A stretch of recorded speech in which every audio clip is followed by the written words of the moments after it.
to GSP and Soccer Joint Podcast. We are here to reimagine the playing field in women's football with female game changers. My name is Ruza, FF Serbia grassroots manager, sports industry specialist, and former football referee. Let's empower the girls with this episode. Big round of applause for my next guest.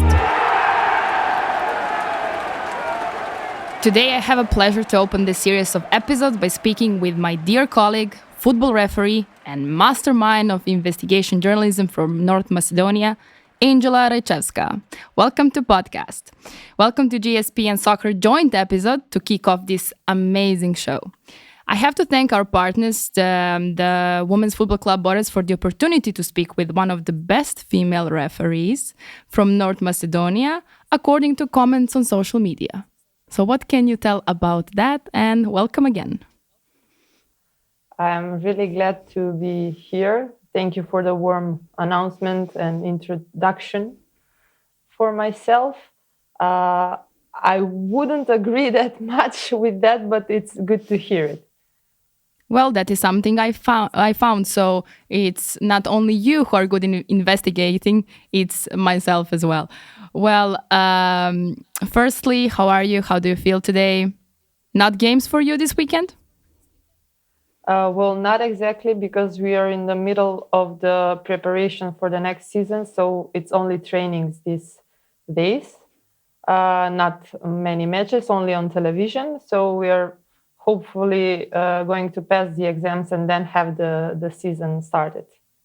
So can you explain us a little bit more what are you doing now in this middle of the season period in terms of how your trainings are looking and what are you doing to prepare for the continuation of the season? So we have a personal fitness coach for all the referees that are in the federation. He is preparing fitness plans for us each 2 weeks. So we have to follow those plans in order to get ready and to be fit to pass the exams. We have cardio trainings, we have strength trainings, we have high intensity trainings that are all contributing for us to get in the shape that we need to pass the exams. So there are also rest days, only 2 in the whole week, but it's nice because it keeps us active and it keeps us ready for the season, because it is not good if we just when the season is over to stop training, because it will be hard for us to get in the mood of matches if we don't train during the pause that is now. Well, that's quite important to announce, because people, they always think that referees, they're only walking on the pitch. You know, they don't do a thing, and they are not aware that we need to be fit entire year. When I say we, it's because I'm also a former referee. So it's a pleasure to kick off this podcast with a colleague of mine. If my investigation is right, you started being a referee 11 years ago? Yes, 10 to 11, something like that. Why? What was your motivation? Well, at the beginning, I was a player, but I started playing late. I think I had 16 or 17 years. I considered it late, and there was not many chances to be a player at that time, because there were no clubs in the city where I live in. So I used the referee chance as another alternative that I started by accident. I just had one match and one of the referees told me, like, you can also do this. And me and one of my friends were like, really? Is it hard? What should we do? He explained it to us and we just started doing it. And since 10 years ago, I'm still practicing it, and I think it was the right decision to make at that time. Well, that's good to hear. I remember my beginnings. I can say, a teenager back then, and it was really good way to meet with the football itself. So when you think of yourself as a player and then transitioning to a referee, how that influenced this position that you have now, when the fact that you were a player yourself? Well, for sure, I couldn't understand the referees back then when I was a player. It was always their fault, of course. But when I step into the boots of the referee, I realize that it's really hard to take care of 22 players at the same time. They are all in a different mood, and you're also in a different mood. So I think that it helped me being a player, because at least I learned the basics of the football. So it will be easier for me it was easier for me when I started being a referee. I didn't know the rules that much as a player, and I see that as well now. The players don't know the rules that much, and I think that they should. I should back then, because it will make it easier for all of us to apply the rules and to play by the rules, and to uh, play one fair play match. That's quite interesting. So that means that you can basically influence maybe a federation to bring on the education of the players about the rules and everything else to understand referees more. It can be something to that can improve the relationship between players and referees. But even now, I believe it's always the referee's fault. I think they are doing that thing because when there is a change of the laws, the representatives from the referee department go and present the changes to the trainers or to the people that are in charge of the clubs.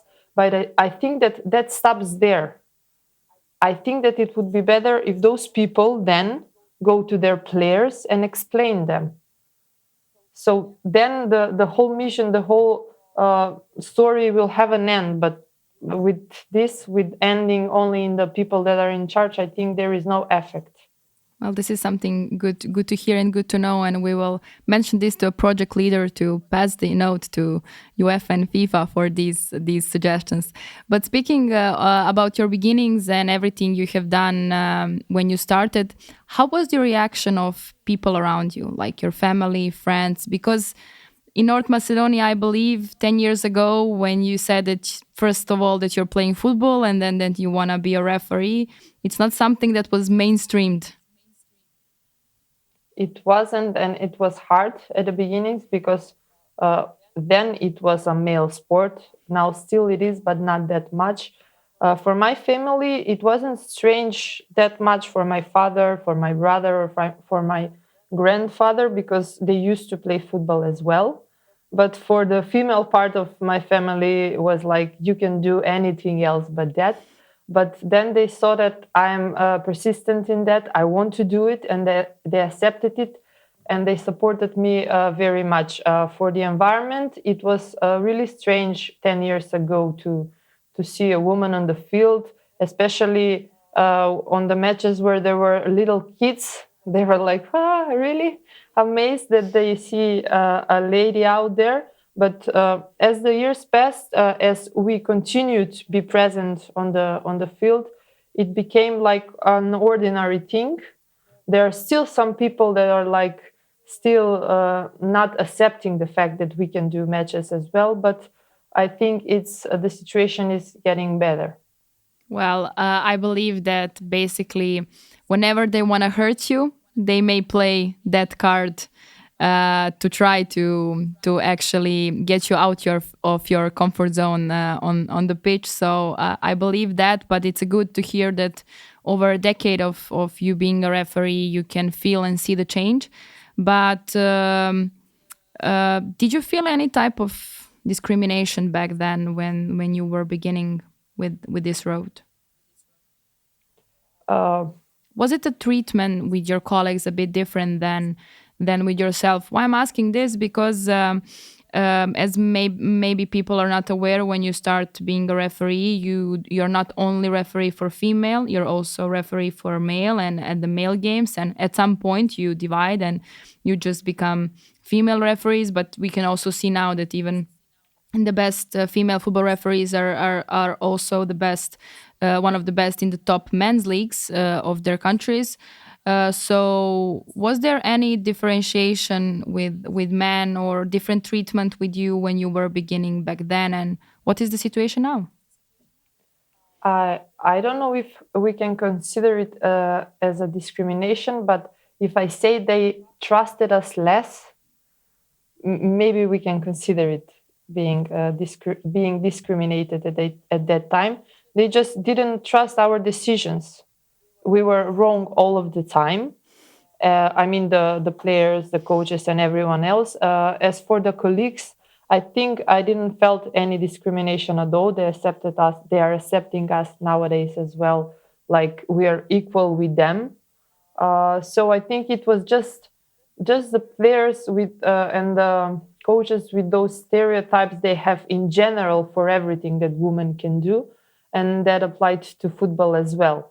The situation now is better, but still there are some people that like use that we are women and we are not able to do something because we are not built to do it, and it's not our game, it's not for us. Yeah, same stuff everywhere, and no matter the decade we're in. I just believe that maybe at this point it's not that obvious, let's say like that, but I believe that there is still something happening, but here we are trying to change that, to reimagine our playing field. Speaking of you now and you when you began, and speaking of maybe girls who are thinking to join as referees, what would be your advice to, let's say, little Angela for when she wanted to start and transition from being a player to being a referee? I think I wouldn't change anything because I used every opportunity I had. I used everything that I can do to get better at it.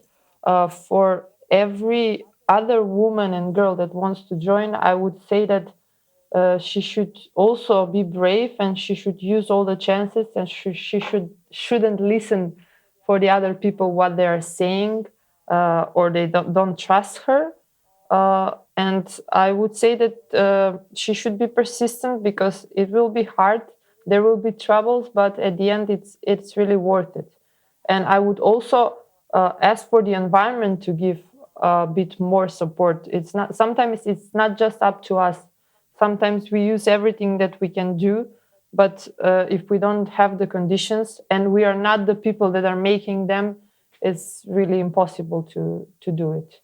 That's true, but I believe when you are really persistent and you're really in love with the game, which all of us here are, it can be enough. No matter the environment. But if you could imagine, let's say, ideal environment for a girl joining the football, how would that look like? Well, for the beginning, it would be like the same salary. The football players, the male football players are taking. I would ask for that to be the same for the girls. The same training fields, the same equipment, the same sponsorship, the same media coverage that we don't have, and it's really important. So there are a lot of things that we should improve in the field of football in women's category to be equal with football in men's category and to motivate more women to join it. So if I can imagine it, it would be like having the same conditions in every single aspect of the game, not just um, being a part of it without being valued enough as we are now, unfortunately.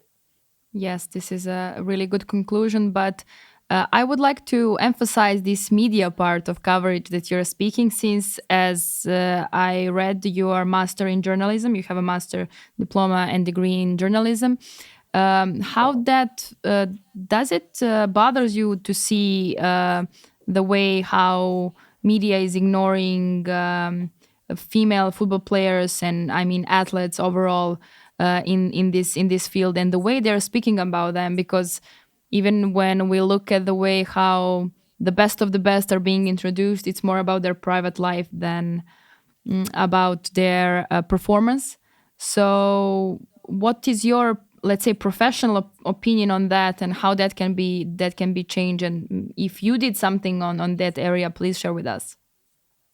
Of course, it bothers me. It bothered me that much that I used my job as a journalist to make one investigation and to realize that in Macedonia, only 20% of the media coverage in sport is dedicated to women.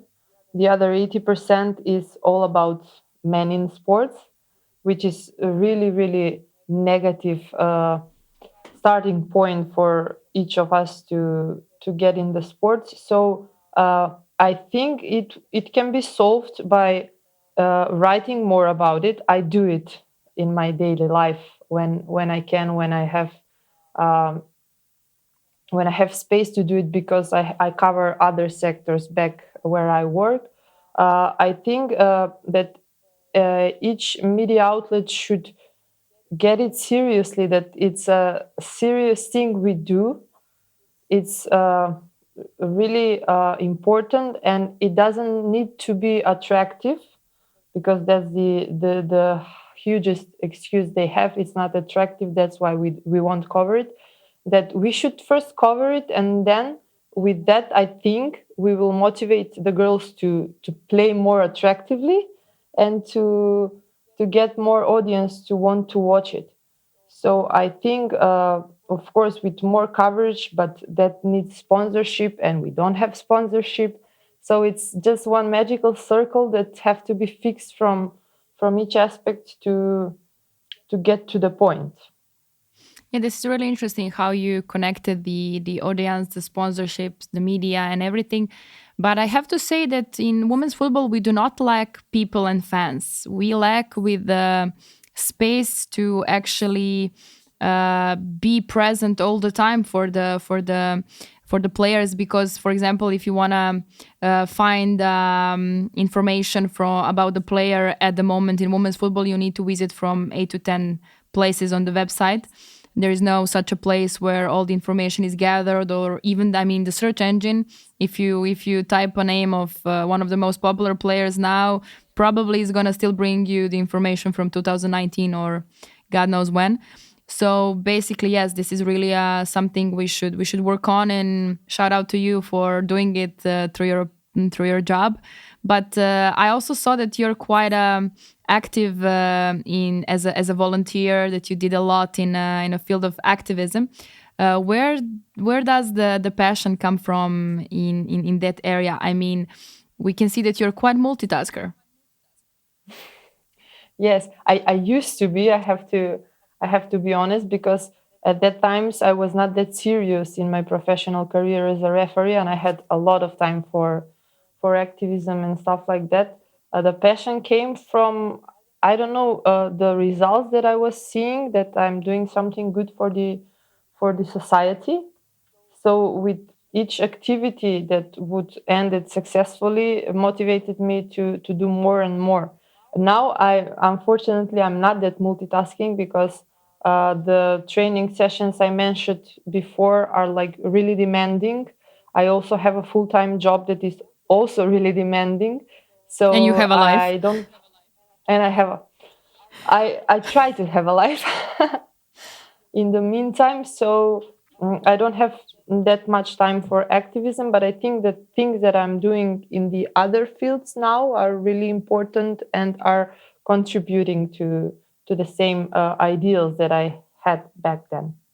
That is really important because now you are in a position to, let's say, be a role model by example yourself. So that is also the way how to continue with activism, and that's something, and that's the reason why we have the project like this one, and that why we are introducing the people and ladies like you, so that you we can pass the word and remember about the role models from your neighborhood. Let's say like that, because referees are never, and they shouldn't be, the spotlight of our sport, but still they're really really important. And when you combine that with the fact that you were a player, so there is really a lot you can say, share, and motivate other people with.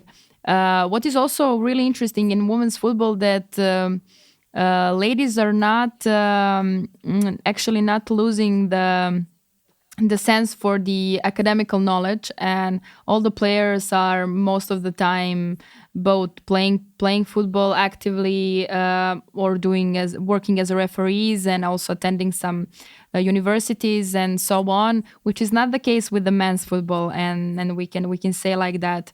What do you think? Is that because we are not that professionally into football, or because we are aware that we really need a backup, we need a parachute if something goes wrong with sports? I think it's the second reason that you mentioned, that we really need a parachute, because when male are starting to train football, their future is certain. They have more chances to be successful in it. And when we are trying that, I think the chances are less, and that's why we always try to have a backup plan. We always try to work something else as well, just to not stay only with football, because there is another thing there. It's our biological clock that is ticking, and we should also have it in mind, because if we sometimes decide to have children, most of the time, yes, we can do both things, but those stoppages that we do to give birth, they sometimes change our mind, and they stop our career, our sports career. Yes, motherhood can influence a sports career. Not only motherhood, I mean the physical condition, age, fitness level. But when we see some great examples in the women's football, and when we see more and more players actually becoming a mother and then coming back and having amazing careers, that's quite inspirational, and it's motivating us to maybe even choose that path. But you said, well, we can do both, but it is quite difficult. But our sport really changed over the time. Like, innovation is there, we saw development, but I still feel it's kind of a slow. Yes, it is. And I think it's because everything in our society, at least in Macedonia, is slow. And because all the investments that should be invested in the right thing are not reaching the thing they are invested in, especially in the football in women category back here, where there is strategy, everything written on the paper, but still only we see only small things changing in the real life in practice. So I think that we should take our interest, our self-interest apart, and do the job for the bigger picture. But it's the mentality that is the problem, and I think we have a lot to do to reach that thing, because we have the conditions, we have the money, we know how UEFA is investing in everything, but I don't see the results in that investments back here. And I think the problem is because those investments are not ending at the thing they're invested for.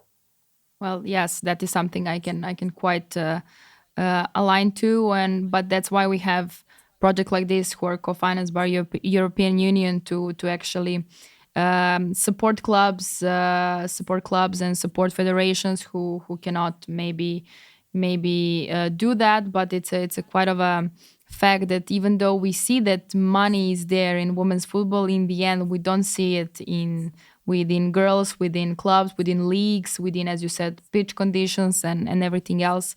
I really feel that girls are still playing football at the fields that are not that good, that most of the time they will go to the artificial turf, while the men will get the natural one. So that is quite hurting.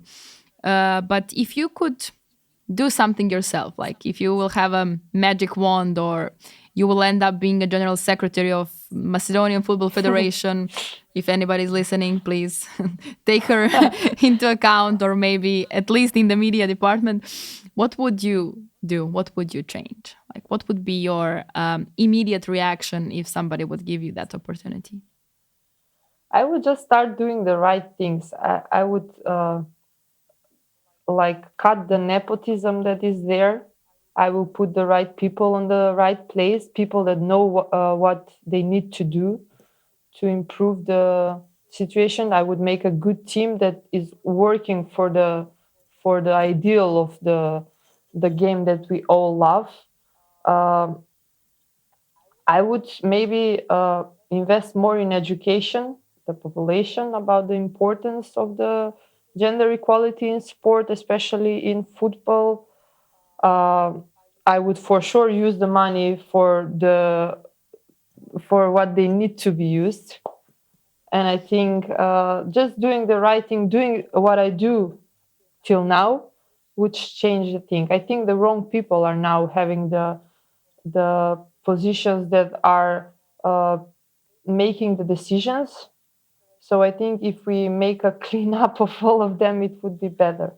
Yeah, definitely we need a magic wand for that, for sure. But in the end, yeah, this is something that would actually change the perspective. But how do you feel about the girls today joining football in North Macedonia? Do you see a progress? Do you see more girls coming to football? Do they choose more women's clubs, or they go with the men's and with the boys firstly, and then continue to a women's club? What is the difference between, let's say, in the past 5 to 10 years? If we combine the numbers, we will see that there is progress because back in the time there was only one league, like first female league in football in women category. Now there are two leagues, and also there is youth league for women. So there are more girls that are starting to practice this game, and I hope that they will stay in it because if we have in mind all the troubles that we mentioned before, it it will last maybe 1 or 2 years for them to stay motivated. For now, I think two years it is happening. We have three leagues. I hope that it will continue. So yes, there is progress. There are more women and girls that are playing, but we need to do something to keep them Exactly. doing And to that. change the mindset that starting football at the age of 16 is it too late? Yes, because it is. It because is. you said that from your personal perspective back then it was a late, but now with all the possibilities they have, with the fact that they do a lot of sport before that age, maybe that can be good. Because what I also see as a potential issue is that we do not have enough leagues, as you mentioned. For boys, we have like under 19, under 17, under 15, under everything. And for girls, we have just a couple of unders, and then we lose them because we actually push them to the senior football quite early. So we lose them physically; they do not develop properly. And if we put them, and we do put them in pitches that are not perfectly established, then we have issues with injuries in the future, and they are not aware of many things that they are losing in that time. Not to mention that they are not mentally ready for the senior football at that age, and that's why we actually lose talents in this area. It's same everywhere around Balkans. It's basically the same, that we quite lose talents because we actually push them too hard too early. So that is quite of an issue. But when we speak about leagues, you're at the moment enrolling as a referee in how many leagues? In which leagues you are part of? Well, I have the license for the highest male league, but since our Congratulations. UEFA, thank you, but since our FIFA referees, FIFA women referees, uh, I think last season our best FIFA referee for the first time did a match in the first male league. Like she's been FIFA for 10 years, and they're giving her a chance after 10 years. Yeah, sometimes So the changes are quite going quite slow. I think I will have that license just on paper for 10 years, and then I will start refereeing there. Maybe sooner. I don't know if we change the things that I mentioned that should be changed. So I'm doing the first female league and all the other female leagues. I'm doing the youth and the fourth male league back in Macedonia. So you have a license for the top men's league, but you're enrolling the fourth league. Yes. How absurd is that? This a is lot. everything. This is everything you need to know about about The the status actually female referees are having in North Macedonia, and how unfair is that towards what you have achieved so far. But speaking of achieving so far, I saw that you're also enrolling in international games for ladies. Yes, I've been a part of some tournaments in Norway, Denmark, and Sweden. Those are like private tournaments. I go there because I want. Nobody is like sending me like they do in Germany. They gather a group of referees, and the federation themselves is sending them. But here it's all our own initiative. So I try every summer to go there to have like some really good international matches, because there are a lot of good teams and the refereeing there is really, really much better. There you can be a referee, like you can just do your job and not bother with anything else. I also have been also with the FIFA referees I mentioned. I have been to a few matches with them, uh, and I So you also were a do fourth international. official in those games. Yes, Yeah. yes, because I don't have the international license, but I can go as a fourth official.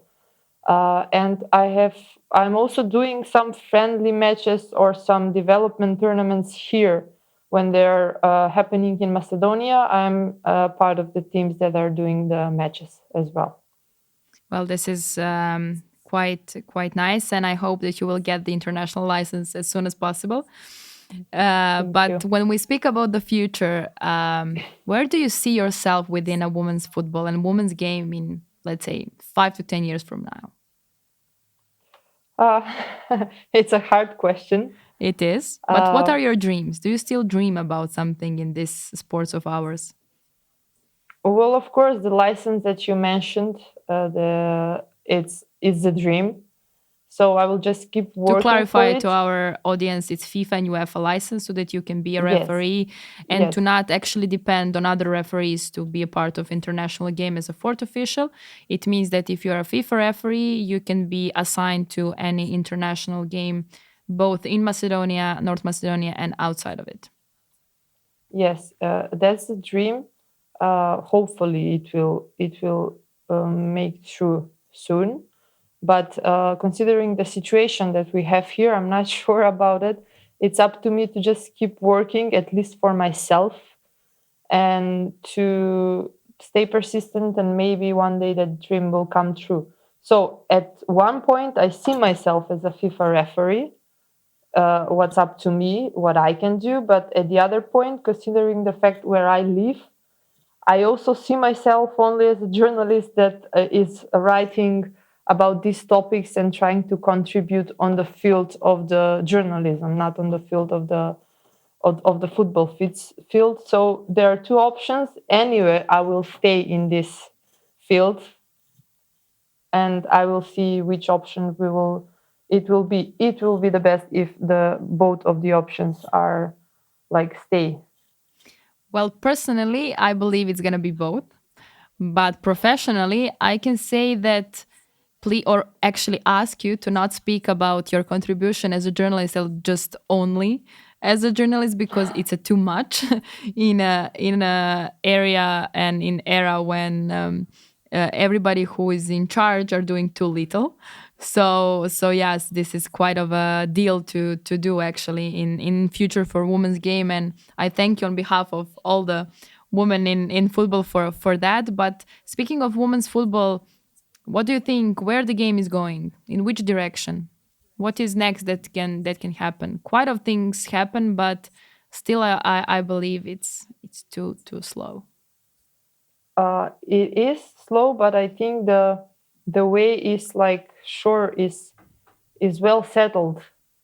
I think we are going in the right way. I think more and more people in the world are getting aware that uh, the football in women category. I hate when they call it women's football. Well, Sorry. this is really good comment because I wanted to ask you, do we speak about the football as a women's football, or do we speak about football and just relate to women?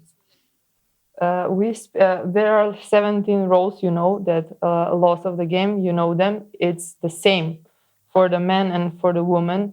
And there are questions from people coming like, oh, is it the same? Are they playing at the same laws? It's like, since the laws are all the same, I Yes, think even the the football the is all the same. weight of the ball is the same, and I believe that football is actually one of the rare sports where that's the fact. At Yes, the moment we have this hot topic in basketball with NBA and WNBA, where Steph Curry is going to fight Sabrina Ionescu in the All Star game for the 3-point shoot, and they highlighted the fact that she will shoot from the three-line point from the WNBA line, and he will shoot from the NBA line.